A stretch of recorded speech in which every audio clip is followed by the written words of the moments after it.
சீரு, பாபு, இது யாருன்னு சொல்லுங்க.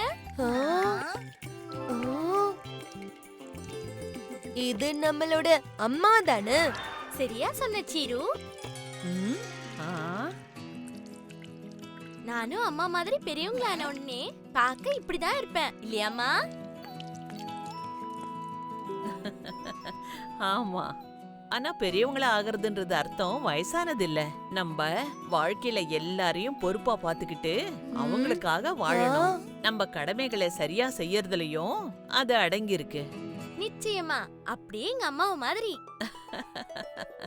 சரி வாங்க, இன்னைக்கு நான் உங்களுக்கு ஒரு வயசான பெரியவங்கள பத்தின கதை சொல்றேன். அவங்க இளம் வயசுலயே வயசான காலத்திற்கான ஏற்பாடெல்லாம் செஞ்சுட்டாங்க.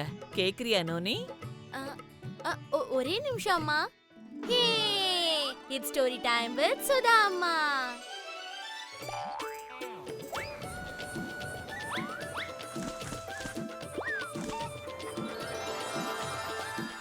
When Yama called.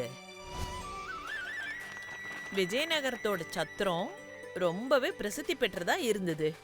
விஜயநகரத்துக்கு வந்து போற வியாபாரிகளுக்காகவே இது கட்டப்பட்டது. அவங்க தங்கறதுக்கும் சாப்பிடறதுக்கும் அப்புறம் விலை குறைவான இடமா அது இருந்தது.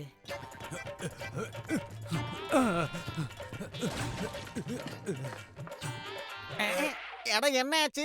இந்த சத்தத்தோட சொந்தக்காரர் இதோ இந்த பிம்லேஷ் தான். எனக்கு என்னமோ வண்டி சக்கரம் மாட்டிக்கிச்சுன்னு தான் தோணுது. அட கொஞ்சம் இருப்பா, இப்பவே நான் வரேன். மத்தவங்களுக்கு உதவுறதுன்னா முதல்ல வந்து அவரு நிப்பாரு.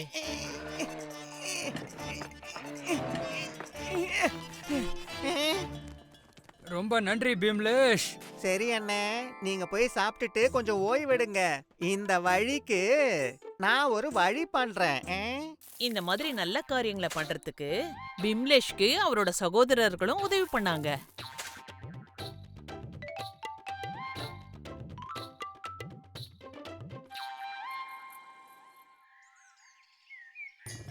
அசத்திட்டீங்க பிம்லேஷ் அண்ணா. இந்த வழிய சரி பண்ணி ரொம்ப பெரிய விஷயத்த பண்ணிருக்கீங்க. பார்த்து ஜாக்கிரதை, போயிட்டு வாங்க. ஆ, ஆ, ஆ.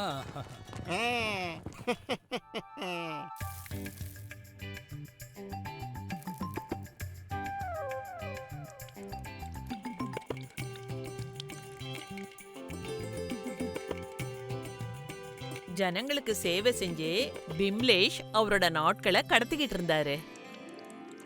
ஒரு நாள் பிம்லேஷோட அந்த சத்திரத்துக்கு ஒருத்தர் வந்தாரு. இதுக்கு முன்னாடி அவரை பிம்லேஷ் பார்த்ததே இல்ல. உங்களை பார்த்தா ரொம்ப தூரத்துல இருந்து வந்த மாதிரி இருக்கு. சத்திரத்துல சாப்பிட்டுட்டு இங்கேயே கொஞ்ச நேரம் நீங்க ஏன் ஓய்வு எடுத்துட்டு போக கூடாது? ஏற்கனவே இங்க நிறைய ஆளுங்க இருக்காங்க. கொஞ்சம் ஓய்வு எடுத்துட்டு நான் வேற ஏதாவது இடத்த தேடிக்கிறேன். பிம்லேஷால அதை ஏத்துக்கவே முடியல. ஒரு வழிபோக்கர் அவரோட சத்திரத்துல சாப்பிட்டு ஓய்வு எடுக்காம போறதா என்ன? சத்திரத்துல தான் இடம் இல்ல, ஆனா அவரோட வீட்ல இடம் இருக்குல்ல. இந்த கொள்ளு உங்களுக்கு தான்.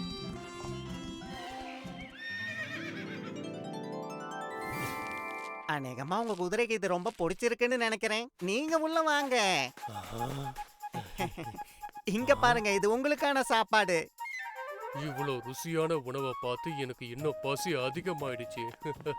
அவரு வெறும் 2 ரொட்டி தான் கேட்டாரு, ஆனா அவருக்கு சாப்பிட பலவிதமான உணவுகள் கிடைச்சது. அப்புறம் என்ன, வழிபோக்கர் வயிறார நல்லா சாப்பிட்டாரு.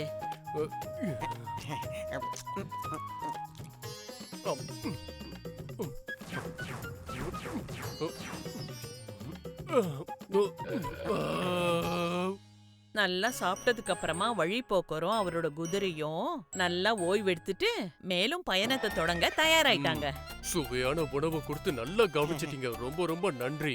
நீங்க உண்மையிலேயே நல்ல மனசு கொண்டவரு.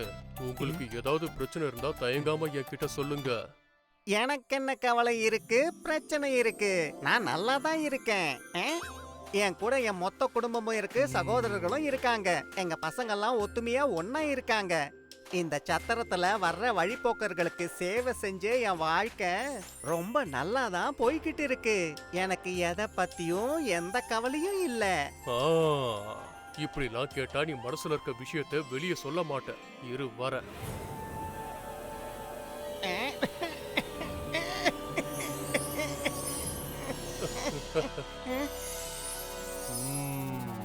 நான் தான் யமன். என்னை எதிர்ப்பவன் எவன்? என்ன யமராஜாவா? பிரபு நீங்களா? இங்க இங்க நீங்க எப்படி இங்க வந்தீங்க? பயப்படாத, நான் அப்பப்ப பூமியை சுத்தி பார்க்கறதுக்கு வருவேன். இப்ப நான் உனக்கு யாருன்னு தெரிஞ்சிடுச்சு.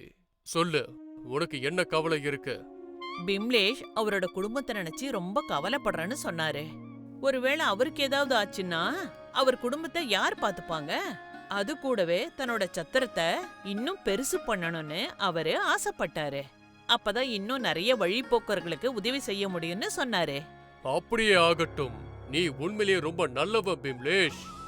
நான் யாருன்னு கூட தெரியாம எனக்கு சாப்பிட சாப்பாடு கொடுத்த, நான் ஓய்வெடுக்க இடம் கொடுத்த. பிறப்பும் இறப்பும் அனித்தியமானது, அதை என்னால கூட தடுக்க முடியாது. ஆனா உன்னோட சேவைக்கு பிரதியா என்னால ஒரு விஷயம் பண்ண முடியும். உன்னோட கடைசி காலத்துல நான் உன்னை கூப்பிட வர்றதுக்கு முன்னால நான் உனக்கு ஒரு சில சமிக்கைகள் கொடுப்பேன். அதுக்கு முன்னால உன்னோட குடும்பத்துக்காகவும் ஜனங்களுக்கு சேவை செய்யவும் என்ன ஆசைப்படுறியோ அதை செய்யலாம். உங்களுக்கு ரொம்ப நன்றி பிரபு.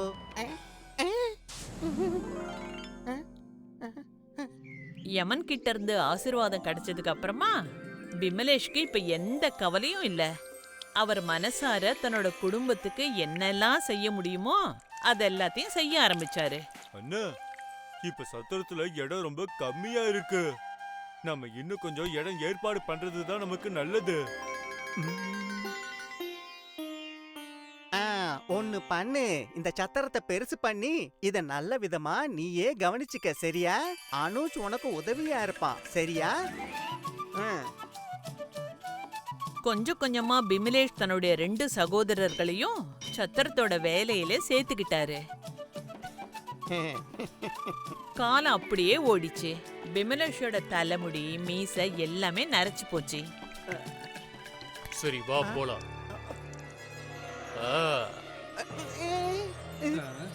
என்ன ஆச்சு அண்ணா?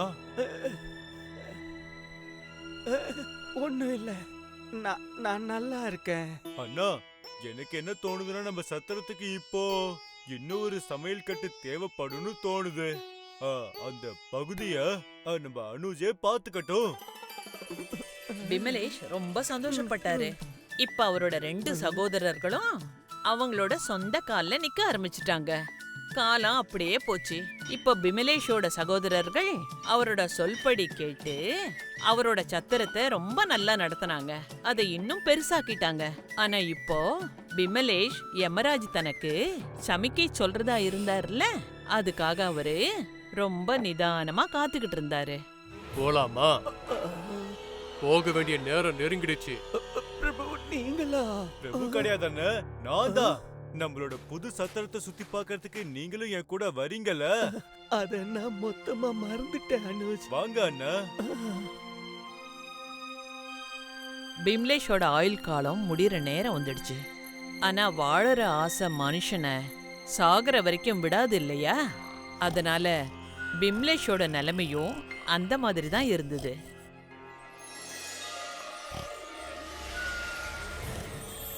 சரி வா பிம்லேஷ், பூமியில நீ வாழ்றதுக்கான காலம் முடிஞ்சு போயிடுச்சு. போலாமா? அனுஜ்,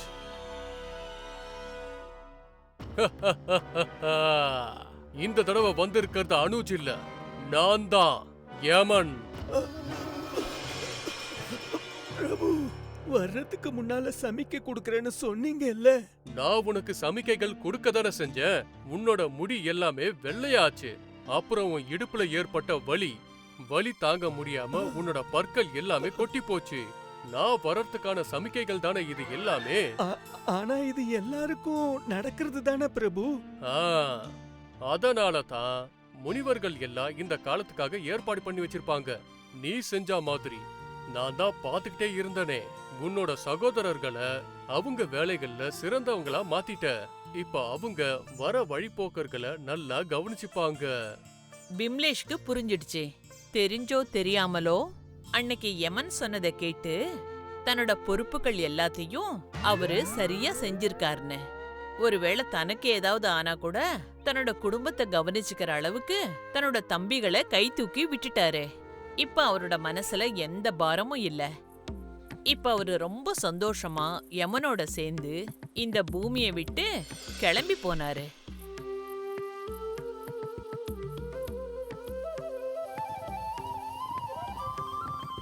சரி பசங்களா, இந்த கதையில இருந்து என்ன கத்துக்கிட்டீங்க? அது என்னன்னாமா நம்மளுடைய எல்லா கடமைகளையும் சரியா செஞ்சு பெரியவங்களாகணும், ஆனா வயசானவங்களா மட்டும் ஆகக்கூடாது.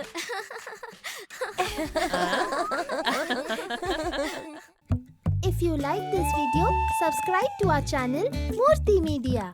பேச்சோட பேச்சாக சொல்ல நான் வந்தேனே, பேசிய வார்த்தைகள் கொள்ளை கொண்டதே, உண்மையான கதைதான் சொல்ல வந்தேனே, பேச வந்தேனே காரசாரமாகவே, சுட்டியான